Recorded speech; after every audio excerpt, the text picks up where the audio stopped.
There is a moment, quiet, unannounced, often late at night, when an avoidant finally understands, not when the super empath was pleading, not when they were explaining, not when they were loving harder, softer, better, but when the room is silent, the phone doesn't light up, and the world feels strangely hollow. That's when realization arrives. Because here's the truth most people don't want to hear. We rarely value emotional safety while it's freely given. We only recognize it when it's gone. The super empath didn't just love you, they saw you. They made space for your contradictions. They understood your moods without demanding explanations. They felt your unspoken fears and stayed anyway. And for someone who runs from closeness, that kind of love doesn't feel comforting at first. It feels threatening. Why? Because consistency exposes avoidance. Presence reveals patterns. Love, real love, holds up a mirror and says, you don't get to disappear anymore. So you pulled back. You minimized. You distracted yourself. You told yourself stories. They're too emotional. They want too much. I need space. But what you really needed was courage. And the super empath. They kept giving, not because they were weak, but because their heart was trained in devotion, not defense. They believed connection was sacred. They believed patience could heal what fear tried to protect, until one day they chose themselves. And that's when everything changed. Because when the super empath leaves, they don't leave chaos behind. They leave silence. And silence is unforgiving. Silence doesn't chase you. It doesn't argue. It doesn't explain. It simply lets you feel the weight of what you lost. Suddenly, the peace you thought you wanted feels empty. The freedom feels lonely. The distractions don't hit the same. And you start to notice something unsettling. You've never been loved like that before. Not with that depth. Not with that sincerity, not with that patience that asked nothing but honesty. You realize they weren't trying to control you. They were trying to connect with you. They weren't demanding too much. They were offering what you'd never learned how to receive. And here's the divine irony of it all. The super empath never needed you to be perfect. They just needed you to be present. That was it.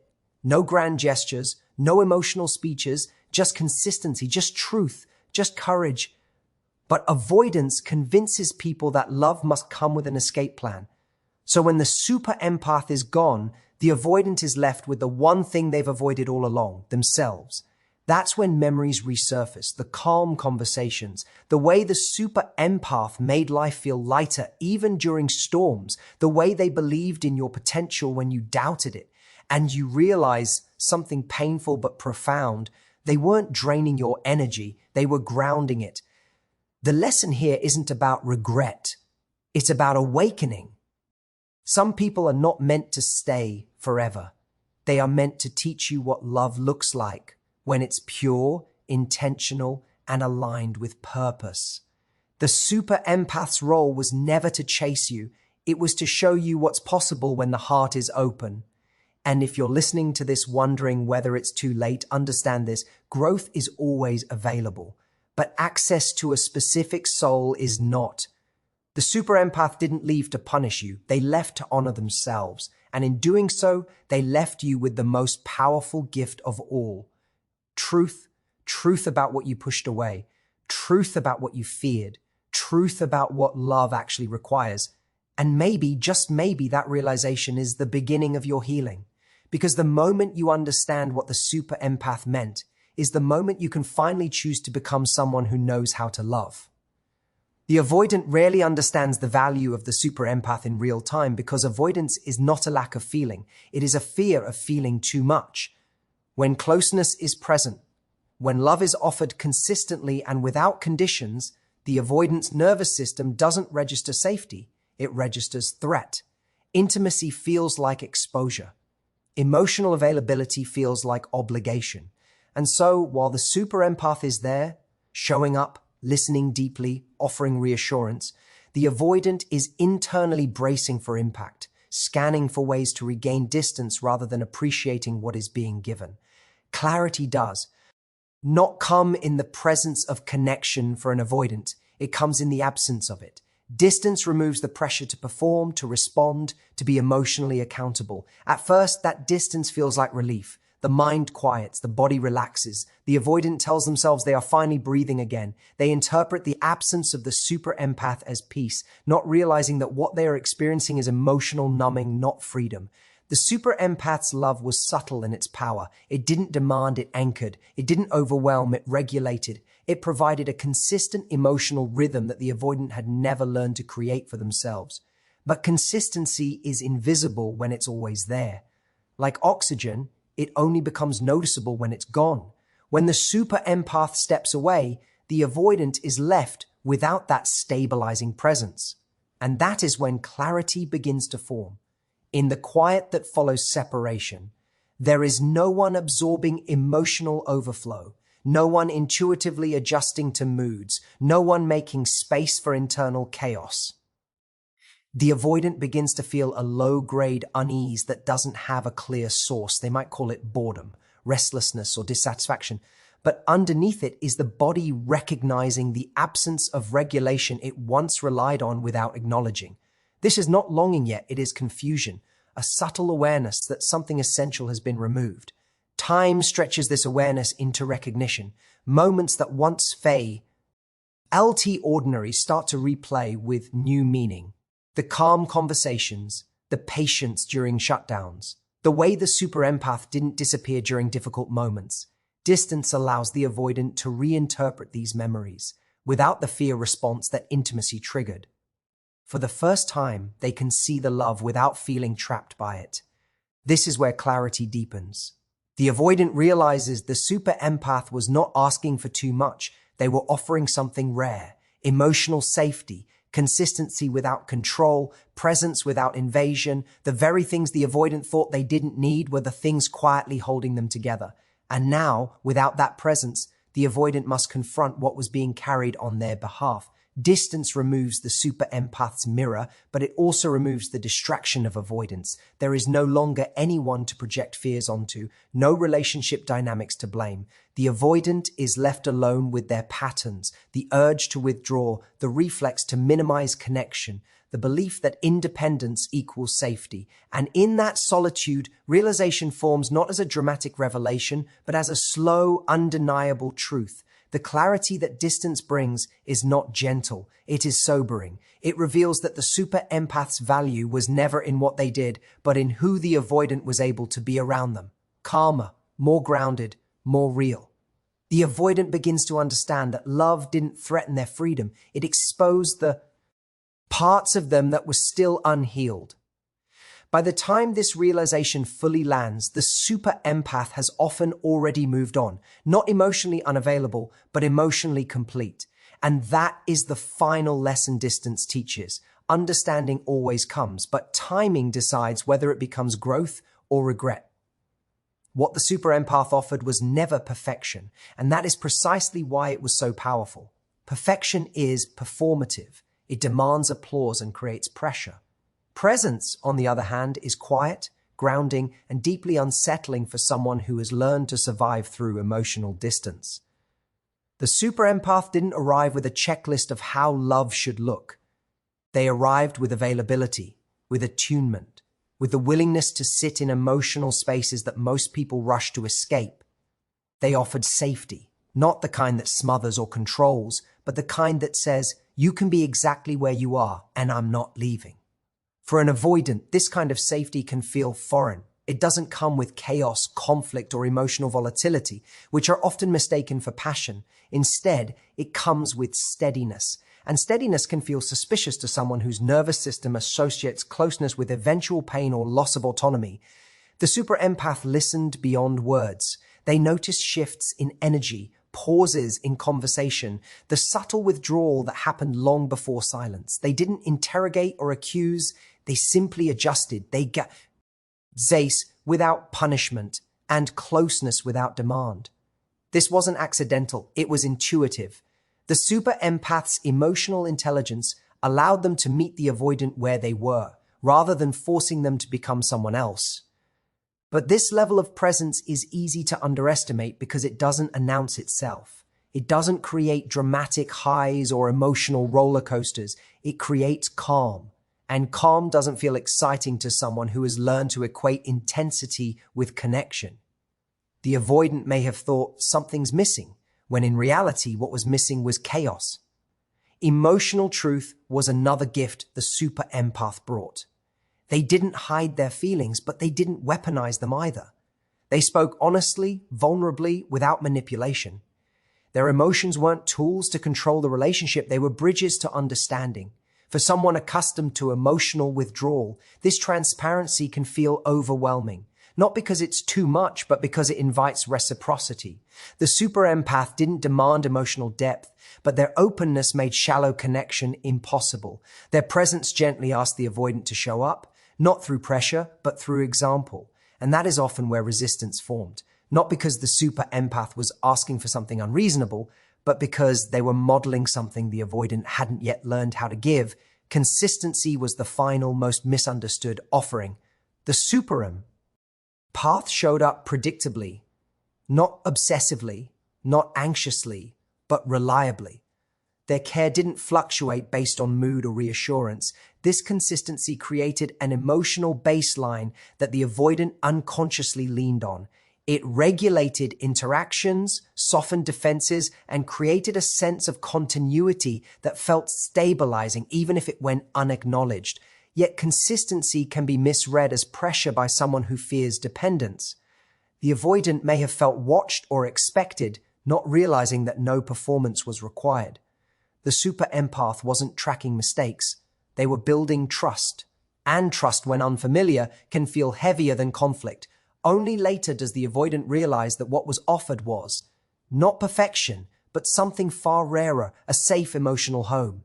A space where mistakes didn't lead to abandonment, where silence wasn't punishment, where love wasn't conditional. The super empath wasn't trying to complete the avoidant, they were offering companionship on the journey. And when that presence is gone, its absence is unmistakable. Because perfection can be replaced, presence cannot. Avoidance often mistake consistency for control because their internal world has learned to associate closeness with loss of autonomy. When someone shows up reliably, responds with care, and remains emotionally available, it doesn't register as safety, it registers as surveillance. Not because the other person is actually controlling, but because consistency removes the avoidant. Its primary coping mechanism, distance. And distance has long been their version of freedom.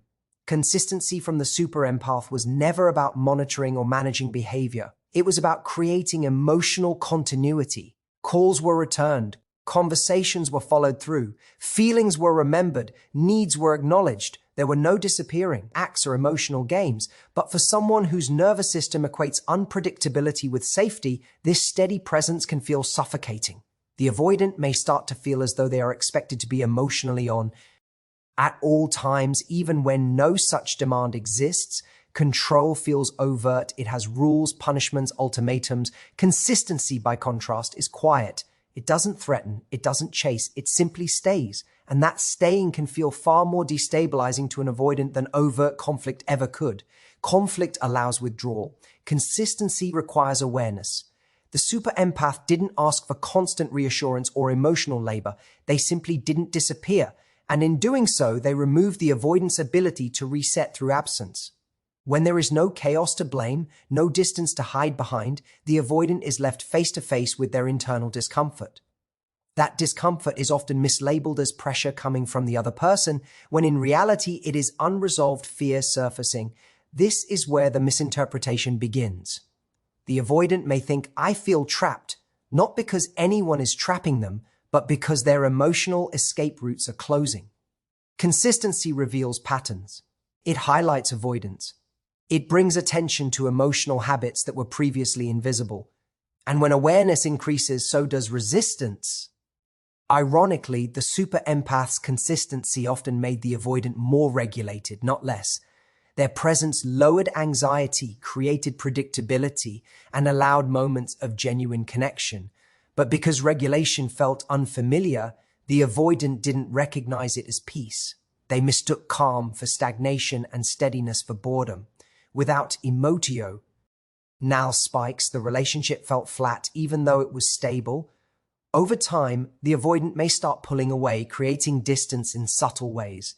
Delayed responses, less initiation, more emphasis on independence.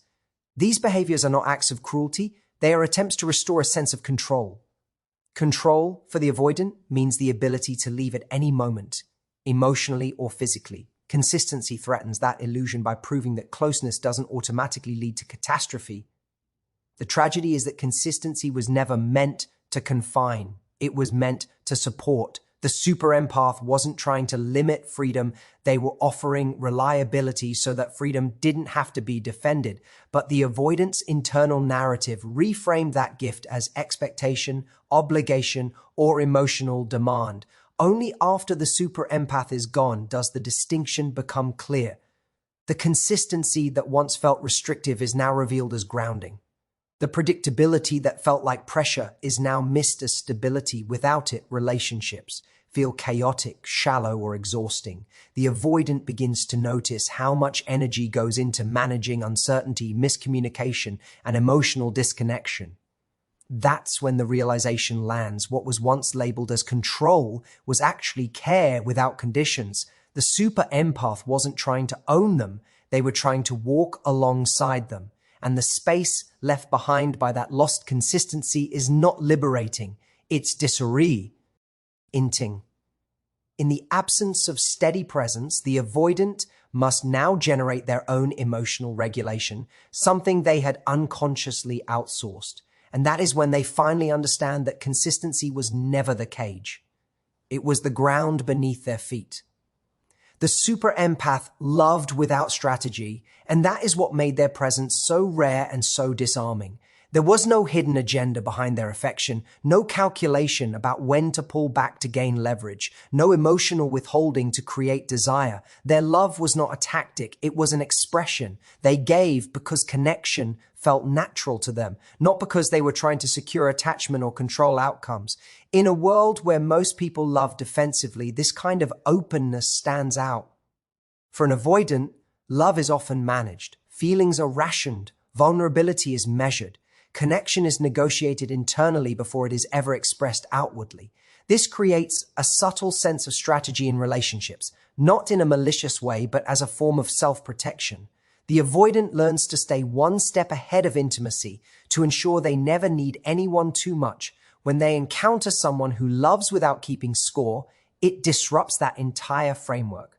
The super empath did not mirror distance to create balance. They did not pull away to provoke pursuit. They did not test loyalty through silence or emotional games. They showed care consistently, even when it made them vulnerable. To the avoidant, this can feel confusing at first. There is an expectation that love must be earned, negotiated, or proven. When it is freely given, the avoidant may subconsciously look for the cost. This is where discomfort arises. Love without strategy leaves no place to hide. It doesn't allow the avoidant to stay emotionally superior or detached. It invites reciprocity, not through demand, but through authenticity. And authenticity can feel dangerous when you have built your safety around control and self-reliance. The super empath's love was also rare because it was rooted in attunement, not performance. They didn't love loudly to be seen. They loved quietly to be felt. They noticed emotional shifts, respected boundaries without abandoning connection, and offered reassurance without trying to fix or dominate. This type of love doesn't create dependency, it creates trust.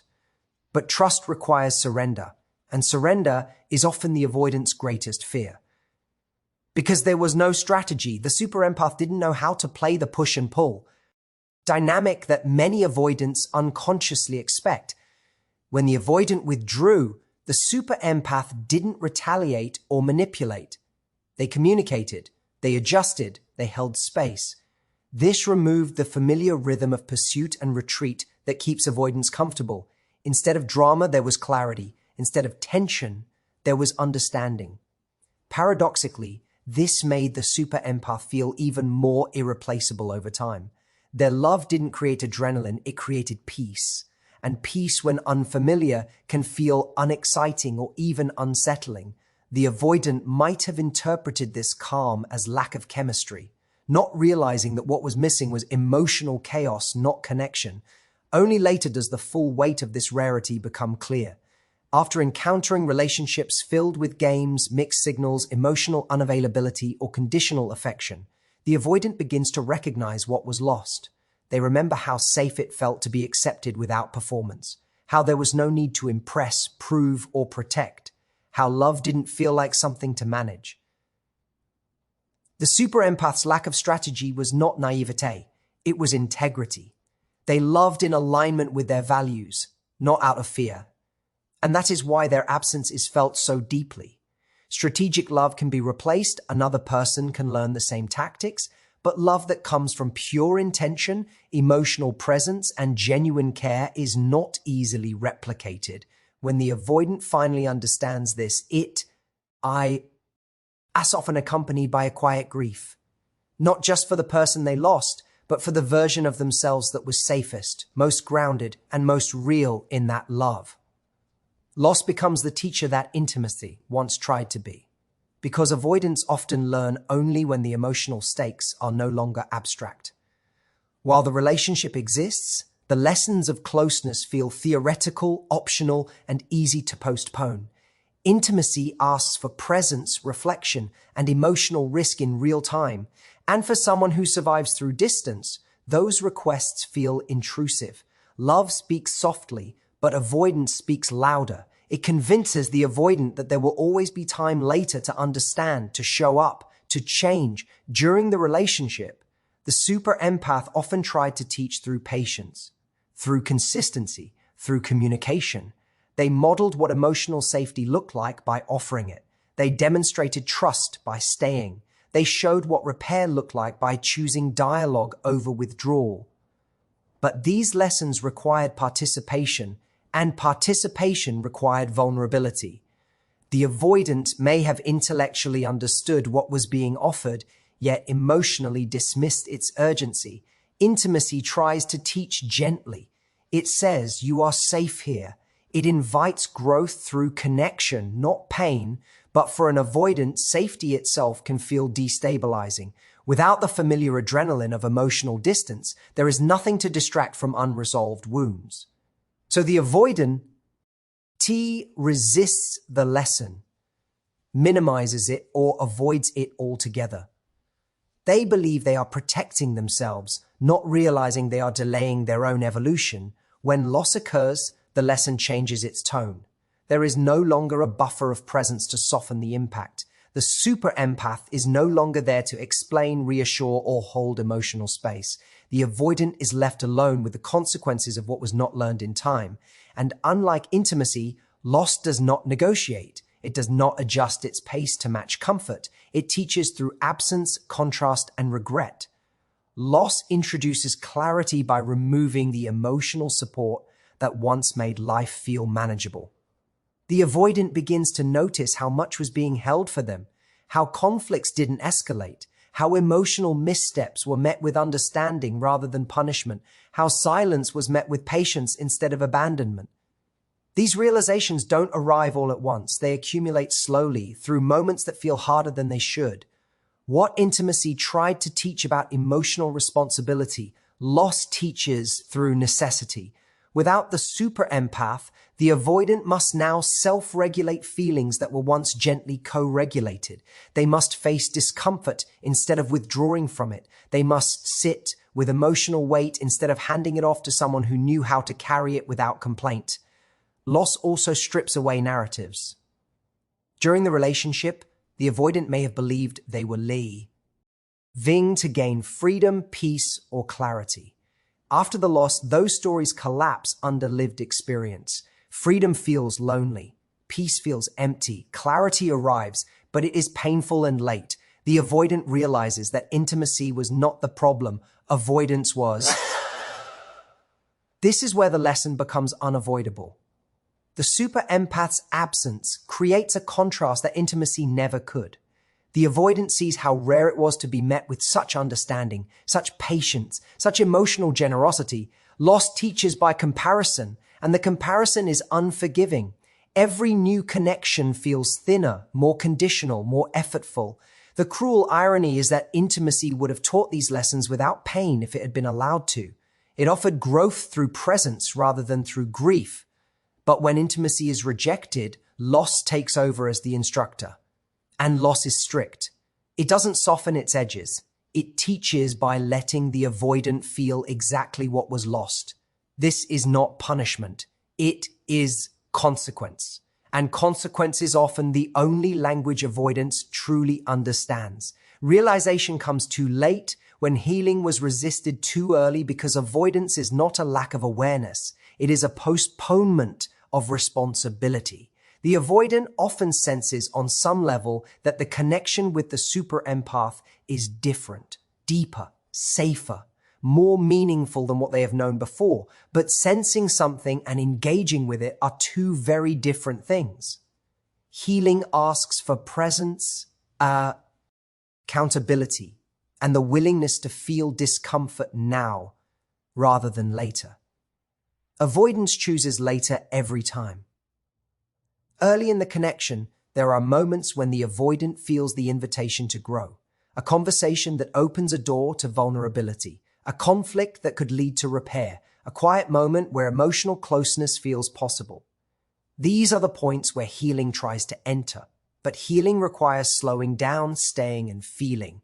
For someone whose survival strategy has been emotional withdrawal, these moments feel threatening, so the avoidant rationalizes their resistance. They tell themselves they are not ready, not capable, or not meant for this kind of depth. The super empath often recognizes this resistance long before the avoidant does. They sense the hesitation, the emotional brakes being applied just as closeness deepens. And still, they stay patient. They offer reassurance. They explain gently. They create safety in the hope that healing will eventually feel less frightening. But patience cannot replace willingness. Healing cannot happen on behalf of someone who is actively avoiding it. Resisting healing doesn't look dramatic. It looks subtle. It looks like postponing difficult conversations, like minimizing emotional needs, like intellectualizing feelings instead of experiencing them.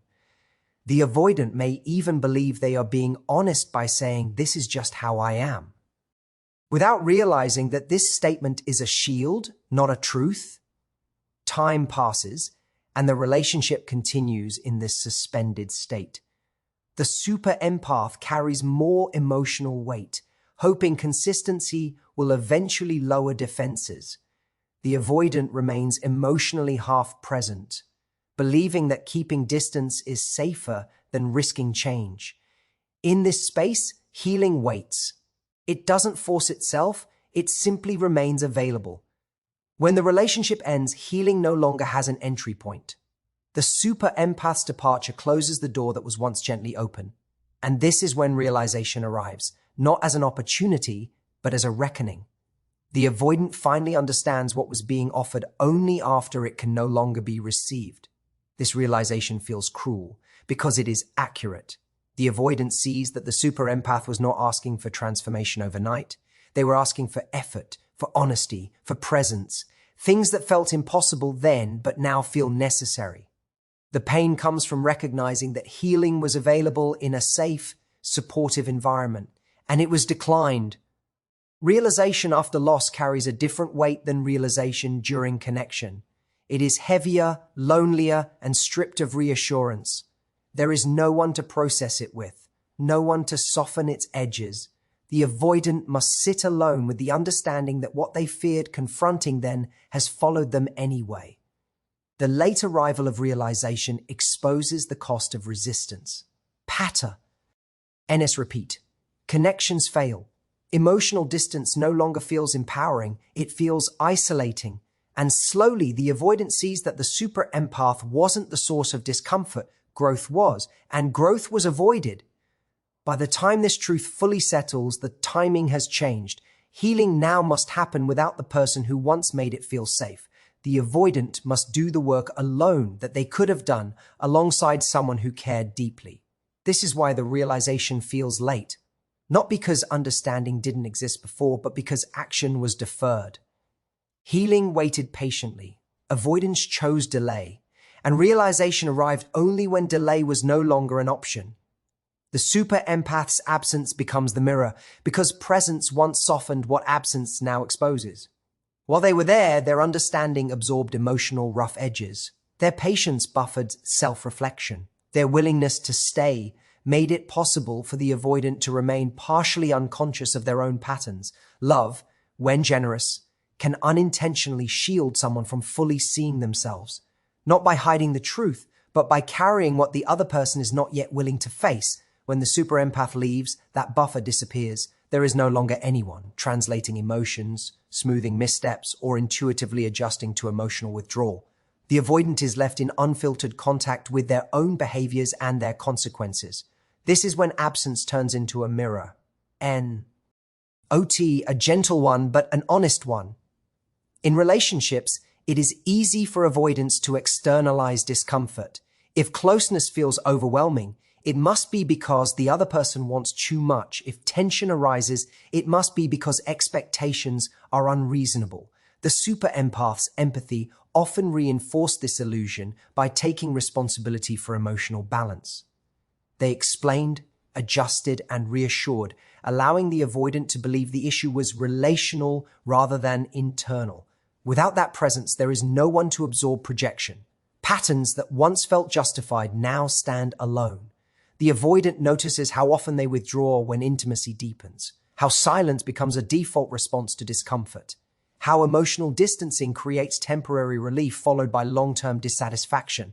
These patterns become visible not because someone points them out, but because they repeat without interruption. The mirror of absence is unforgiving because it reflects not only behavior, but impact.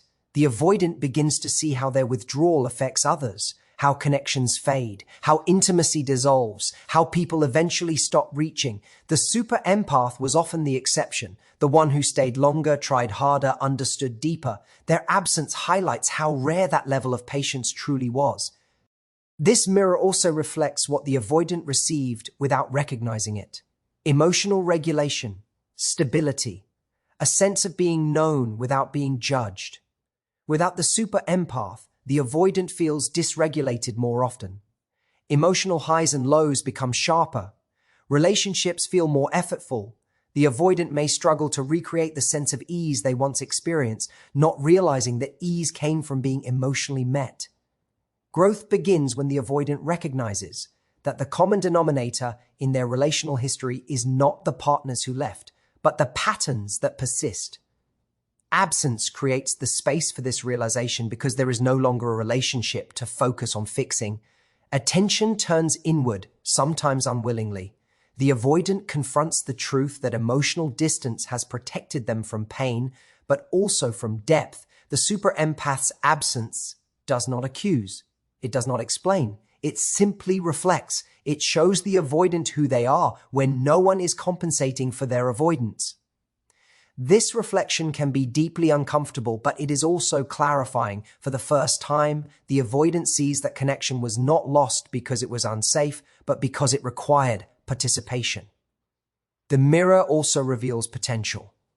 The avoidant sees the version of themselves that briefly emerged in the presence of the super empath, more open, more grounded, more emotionally present.